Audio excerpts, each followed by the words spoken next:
खबर वही जो सच दिखाए, आवाज वही जो जनता तक पहुंचे। आर्थिक टाइम्स, देश, राजनीति, रेलवे, कारोबार और आपके शहर की हर बड़ी खबर सबसे तेज, सबसे सटीक। अब हर खबर पर होगी आपकी नजर।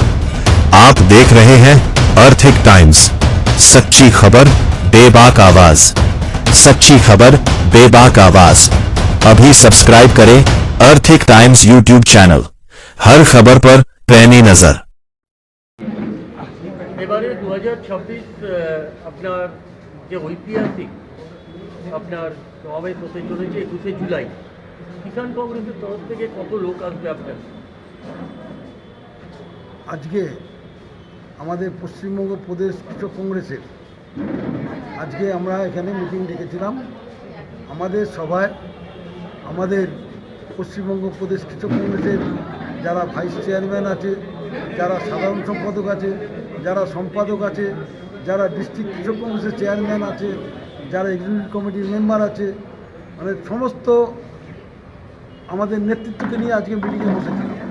এবং আজকে আমাদের সিদ্ধান্ত হয় এই মিটিংয়েতে, সিদ্ধান্ত মানে যে আমাদের পশ্চিমবঙ্গ প্রদেশ কংগ্রেস মাননীয় সভাপতি শুভঙ্কর সরকার মহাশয় শহীদ মিনারে 21শে জুলাই যে সভা ডেকেছে, শহীদ স্মরণে করবার জন্য যে সভা ডাকা হয়েছে, সেই সভায় আমরা পশ্চিমবঙ্গ থেকে বিভিন্ন জেলায় যারা কৃষক কংগ্রেস করে এবং যারা কৃষিজীবী কাজের সাথে যুক্ত এবং তাদের পরিবার সবাইকে আমরা আহ্বান করেছি আমাদের শহীদ মিনারে আসার জন্য।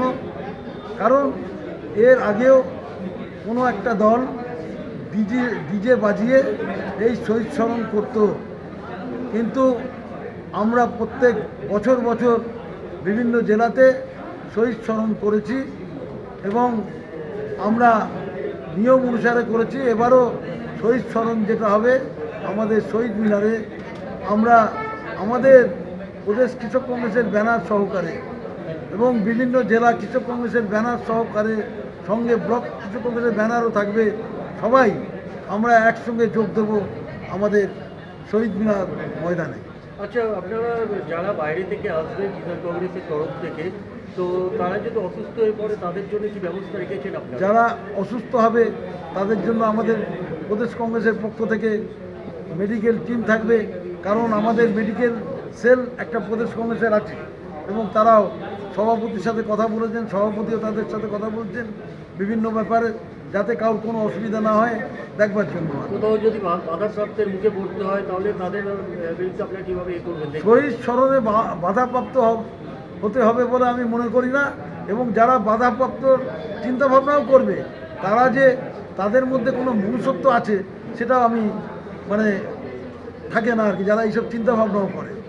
বাধাপ্রাপ্ত দেওয়ার কথা তো পরের কথা, এটা শহীদ স্মরণের সভা, এটা তাদের আত্মার শান্তি কামনার সভা এবং বাংলার সাধারণ মানুষ প্রদেশ কংগ্রেসের এই শহীদ স্মরণের সভায় পার্টিসিপেট করবেন, স্মরণ করবেন। কত লোক আপনাদের তরফ থেকে আসবে?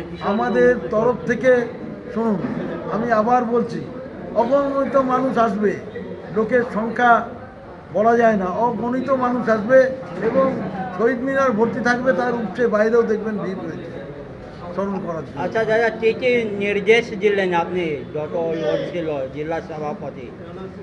আজকের আমরা কৃষক কংগ্রেস থেকে যেটা নির্দেশ করেছি, আমরা প্রথম হচ্ছে শহীদ স্মরণে আমাদের 21শে জুলাই আমরা জমায়েত হব একটা স্থানে, তারপরে আমরা শহীদকে স্মরণ করতে যাব সবাই মিলে। তারপর আমরা যেটা এখান থেকে নির্দেশ দেওয়া হয়েছে, এরপরেতে আমরা বিভিন্ন সরকারি দপ্তরের সামনে কৃষকের যে কাজ হয়নি তার অন্যায়ের বিরুদ্ধে ডেমনস্ট্রেশন প্রতিবাদ হবে অবস্থান করে, তারপরেতে জেলায় জেলায় কৃষক কংগ্রেসের সম্মিলন হবে, তারপরেতে রাজ্য কৃষক কংগ্রেসের সম্মিলন হবে এবং তার মধ্যে ব্লক কৃষক কংগ্রেসেও সম্মিলন করতে পারে এবং ব্লক থেকে নিয়ে জেলা অবধি আন্দোলন চলবে। বিভিন্নভাবে কৃষক কংগ্রেস বসে থাকবে না, আন্দোলনের মধ্যে থাকবে। কেন্দ্রীয় সরকার এবং রাজ্য সরকারের বিরুদ্ধে, অন্যায়ের বিরুদ্ধে। আপনার নামটা? আমার নাম তপন দাস, চেয়ারম্যান পশ্চিমবঙ্গ প্রদেশ কৃষক কংগ্রেস, মেম্বার AIC।